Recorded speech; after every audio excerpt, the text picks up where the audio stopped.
the government seal ambaye hao wabunge wanaongelea sasa hivi, sio ati hiyo government seal ilichukuliwa ikapelekwa kwa ofisi ya Head of Public Service. La, hiyo government seal walingoja Attorney General ametoka kwa ofisi, wakaenda usiku, wakafungua, wakabeba seal ya government. Yani wanajiibia hata hao wenyewe, ati serikali inaibia serikali. Hiyo seal sio Attorney General alibeba akapeleka kule, waliiba usiku kwa ofisi ya Attorney General. What kind of a government is this? Na kazi ya hiyo seal ni kuweka muhuri any agreement. Na mimi naunga mkono Mheshimiwa Mkunji kwa ile maneno umesema. Tunataka tujue hiyo seal imeweka rubber stamp mambo magani. Lakini mimi tayari nishaambiwa zile deals ambazo zimewekwa. Mumeona nyumba yetu, heritage yetu ya Bomas of Kenya. Munaijua?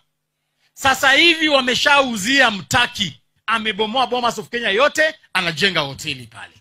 Sasa hivi pita pale Lang'ata Road. 30,000 acres of Masai Mara imechukuliwa. Wameweka muhuri, mnajua ule mtu ambaye amechukua hizo shamba.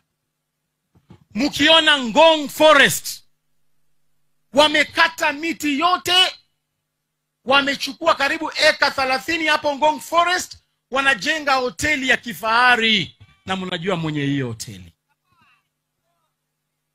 Juzi tulifanya maandamano, vijana wetu wakafa kwa sababu walikuwa wanataka kuuza ile airport. Rais akasema kwamba sawa, ameacha hata peana hiyo airport kwa Adani. Lakini ile kitu ambaye imefanyika, wameenda huko Dubai, wakachukua huyo Muhindi, akaenda akarejista kampuni kule Dubai. Nasikia next month wanaenda kupeana at airport yetu kwa mtu wa Dubai. Huyo sio mtu wa Dubai, huyo ni Adani. Na ndio maana walikuwa wanachukua hiyo seal. They are selling our country.